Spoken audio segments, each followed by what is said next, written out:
As I follow the hearings with Ketanji Brown Jackson, it's got me thinking about her philosophy that the Constitution is something that is in a constant process of change. So this is and I've discussed this before in the podcast, the idea of the living Constitution.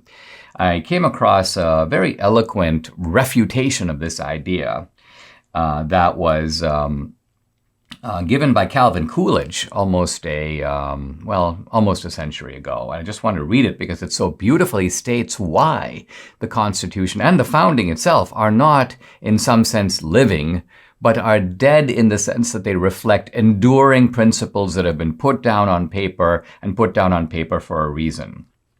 So here we go. It's often asserted that the world has made great progress since 1776 and that we have new thoughts and new experiences which have given us a great advance over the people of that day, and that we may therefore very well discard their conclusions for something more modern. So see how Coolidge appears so prescient here in talking about things that people are talking about now. And then, says Coolidge, but that reasoning cannot be applied to this great charter. If all men are created equal, that's final.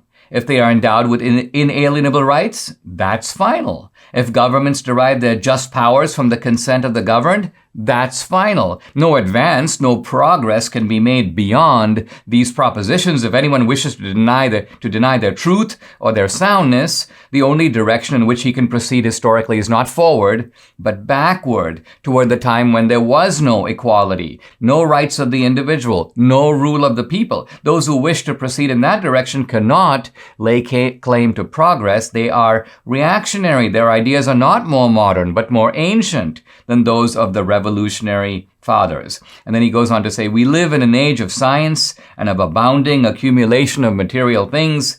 These did not create our declaration created them.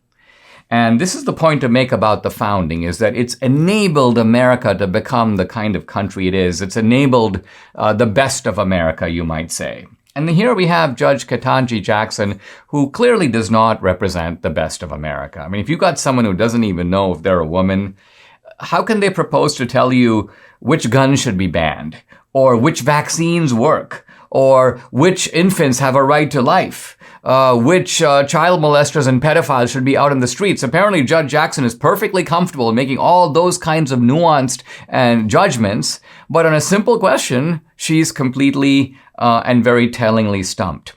Now, she's not really stumped. She actually does know what a woman is. But what she is, she's a pawn.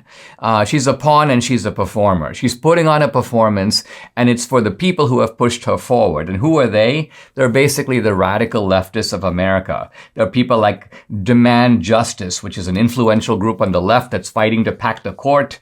There are people like the Arabella Advisors, a left-wing billionaires network. George Soros's operations. Groups like Planned Parenthood have been pushing her. The National Education Association, the Southern Poverty Law Center.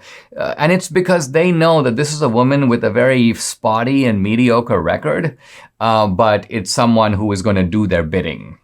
Now, a lot of the discussion has focused on her very lenient attitude toward pedophiles and child molesters, and she's been really put on the defensive. And I don't think it's because she's actually, pro child molestation. What it is she's applying the critical race theory notion of equity. And so her point is that since a lot of these offenders are black, we can't give them severe sentences. We have to reduce the severity of the sentences given to black people. And so even though she claims that her views are being kind of taken wrongly, and they are being taken wrongly if the implication here is that somehow that child molestation is not a concern of hers. But the real issue here is that she's willing, even with serious crimes involving children, to sort of look the other way and let the perpetrators out in order to serve this ideological theory of justice, which basically says that if blacks are 13% of the population, we got to make sure that blacks are only 13% of people in prison. If whites for offenses get 1 year in prison, it doesn't matter if blacks commit different offenses. Equity demands that they kind of get the same penalties. So this crackpot doctrine, which is not justice at all, because it's not assigning to perpetrators in proportion reaction to what they did. That's really what the Republicans are successfully able to bring out. We've got someone whose brain is addled with the doctrines of critical race theory, who is essentially a pawn of the far left, and she is now Biden's Trojan horse nominee for the Supreme Court.